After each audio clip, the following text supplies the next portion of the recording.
C'est encore avec beaucoup de plaisir que je vous retrouve à la découverte de la première alliance et aujourd'hui on parlera de la thématique intitulée Jésus à Soukhot. Un titre perplexe, n'est-ce pas? Il s'agira de parler de la présence de Jésus à la fête de Soukhot. Sans plus tarder, voyons de quoi il s'agit. Il faut noter que la fête de Soukhot est une fête qui se déroule du 15 au 21 du mois de Tishri, selon le calendrier juif, c'est-à-dire du 15 au 21, une fête qui se déroule pendant 7 jours au cours du 7e mois du calendrier hébraïque. Cette année, en 2025, cette fête se déroulera du 6 au 15 octobre 2025 selon le calendrier grégorien. Cette fête est mentionnée, décrite dans le livre de Lévitique Vaïkra au chapitre 23, des versets 33 à 43. On va lire les versets 39 à 43. Donc, Vaïkra chapitre 23, on va lire à partir du verset 39.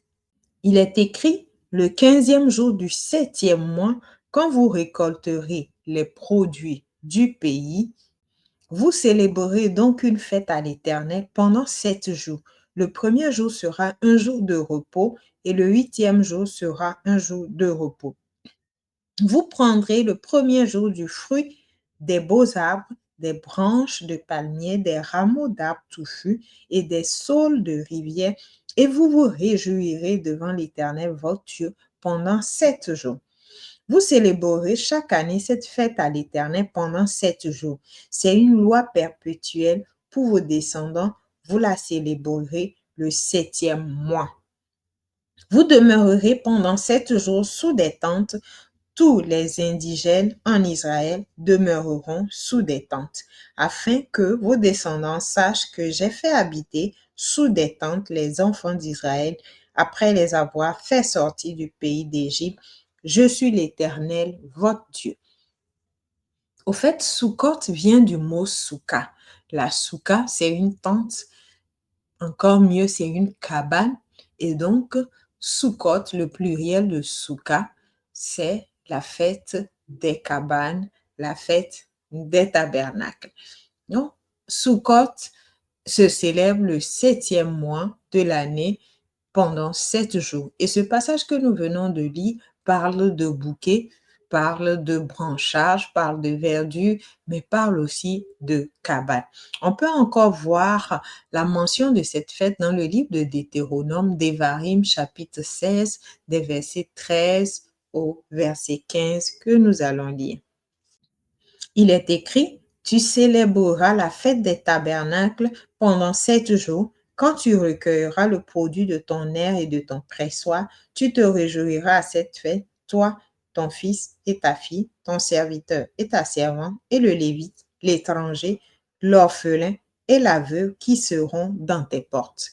Tu célébreras la fête pendant 7 jours en l'honneur de l'Éternel ton Dieu, dans le lieu que choisira l'Éternel, car l'Éternel ton Dieu te bénira dans toutes tes récoltes et dans tout le travail de tes mains, et tu te livreras entièrement à la joie. Dans ce passage de Devarim, il est fait mention, outre la cabane, le tabernacle, il est fait mention de la joie. C'était une fête de la joie.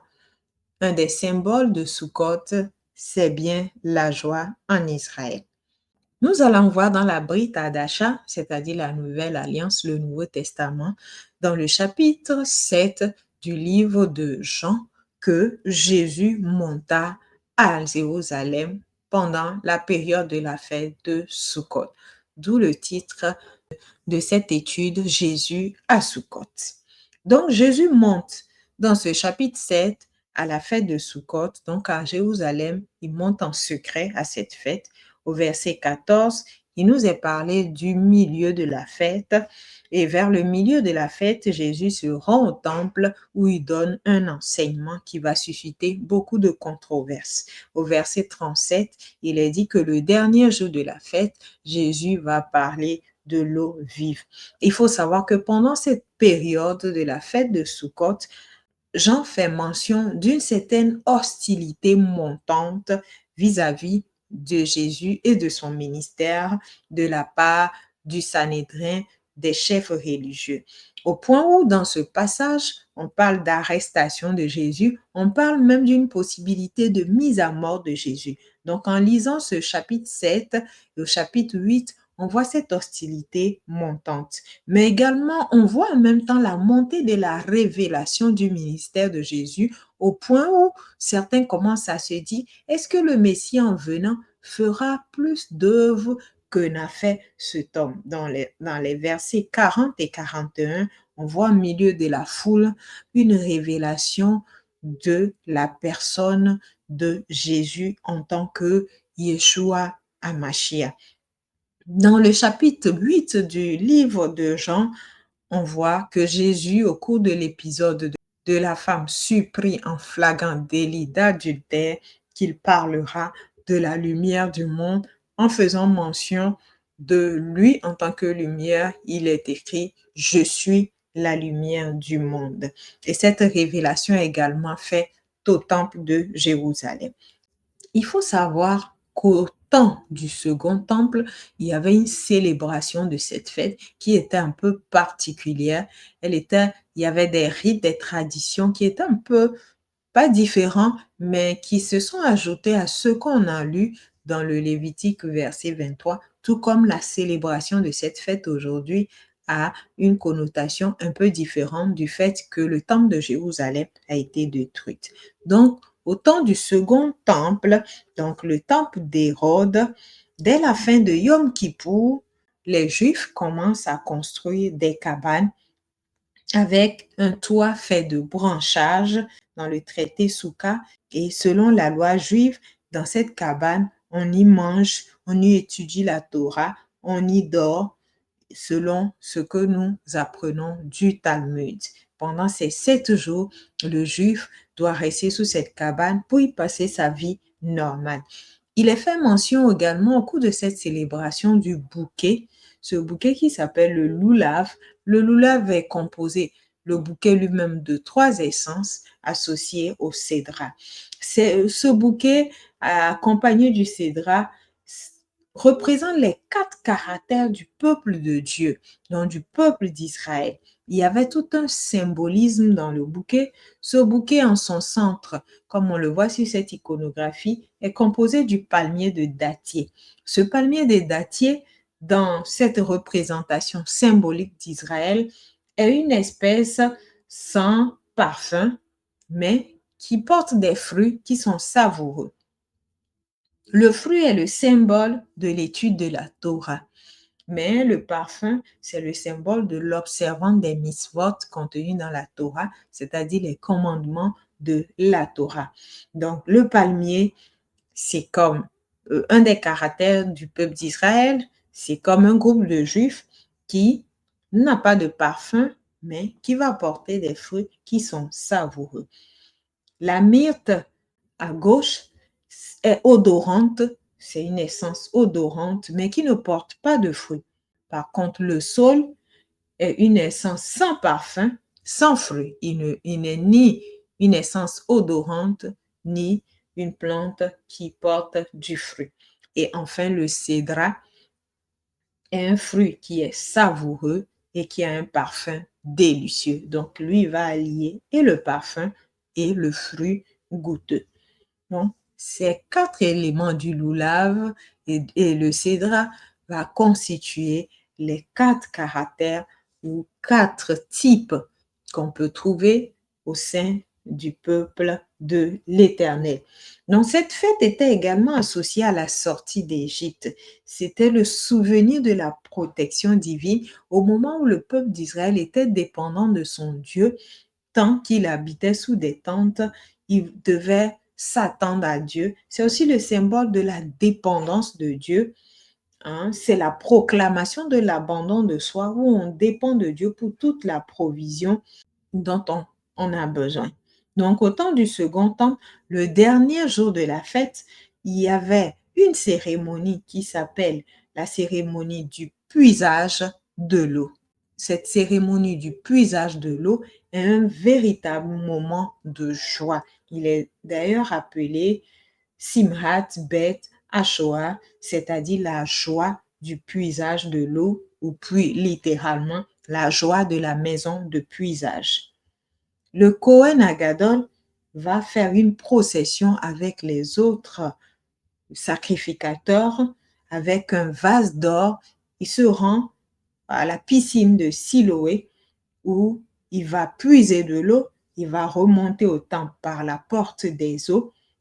Au son du chauffard, il va venir faire une libation de cette eau qui est puisée à la piscine de Siloé sur l'autel, et cette libation sera accompagnée d'un autre vase, d'une coupe qui contient du vin, et cette eau sera versée avec ce vin comme une libation sur l'autel, accompagnée de prières.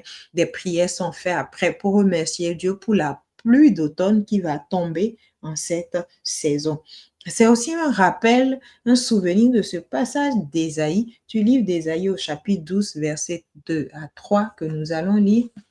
Il est écrit: Voici, Dieu est ma délivrance. Je serai plein de confiance et je ne craindrai rien, car l'Éternel est ma force et le sujet de mes louanges, c'est lui qui m'a sauvé. Vous puiserez de l'eau avec joie aux sources du salut. Des milliers de personnes venaient en pèlerinage à Jérusalem au cours de cette période de Sukkot, et ces pèlerins venaient avec des torches. La cérémonie du puisage de l'eau était une cérémonie nocturne.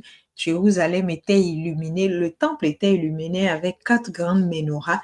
Il y avait toute une lumière. Donc, à cette cérémonie de Sukkot, on a le symbole de l'eau, le symbole du puisage de l'eau, mais on a cette illumination, cette lumière qui faisait briller Jérusalem en cette période. Accompagné de chants, ces cérémonies étaient accompagnées des cantiques, des psaumes, en l'occurrence les 15 psaumes de degrés, c'est-à-dire les psaumes du cantique 120 jusqu'à 134, qui sont appelés les 15 psaumes de degrés, parce que tout ce cortège de Cohen descendait les 15 marches qui séparent la cour intérieure du temple jusqu'à la cour des femmes, au son de ces cantiques. Et au cours de cette fête également, il y a eu une libation qui est faite, donc un sacrifice, 70 sacrifices qui étaient offerts pour la purification des nations. En tenant compte du passage de Genèse chapitre 10, on pense que la terre a été repeuplée au temps de Noé avec 70 nations. Ces nations qui étaient des descendants de Noé, on peut trouver la liste de ces 70 dans le chapitre 10 du livre de la Genèse. Ils étaient tous issus de Noé, et ce sont ces 70 nations qui ont peuplé la terre jusqu'à maintenant. Donc, 70 sacrifices étaient offerts pour la purification des nations. Donc, il y a un tas de symboles, un tas de promesses qui étaient liées à cette fête de Sukkot, qui vont tous d'ailleurs se réaliser en Yeshua le Messie. Et d'ailleurs, le Talmud, dans son traité de Souka 5, disait: car de là, on puisait l'esprit de sainteté. Donc, l'image, le symbole derrière cette cérémonie de puisage de l'eau, c'était aussi le symbole du Saint-Esprit, du Rawak HaKodesh, qui était déjà dans la pensée du peuple juif. Après toutes ces explications, vous comprenez bien tout ce qui s'est passé dans le chapitre 7 du livre de Jean, les paroles et les actes de Jésus au cours de cette période bien particulière. Vous verrez que dans le livre de Jean, il y a une particularité de ce livre, un livre passionnant qui va être structuré autour de certains éléments, en l'occurrence les fêtes de l'Éternel. Il y a des fêtes comme Pessah, comme Sukkot, qui sont des fêtes autour desquelles Jean choisit de raconter l'histoire du ministère, de la vie de Jésus, mais dans tout un symbole. Donc, les paroles que Jésus va prononcer autour de ces fêtes, au cours de cette fête, sont quelque part des paroles qui nous permettent de comprendre qu'il y a un accomplissement de l'espérance d'Israël. L'espérance d'Israël, c'est l'eau, c'est le Saint-Esprit. Lisons ce que Jésus dit dans le livre de Jean au chapitre 7.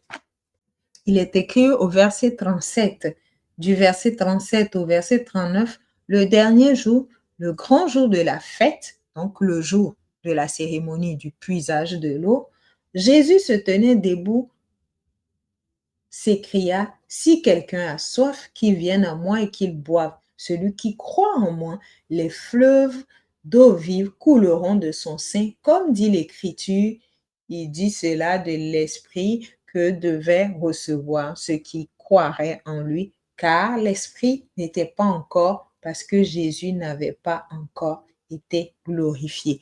Clairement, ce symbole de l'eau, Jésus le rattache au Saint-Esprit.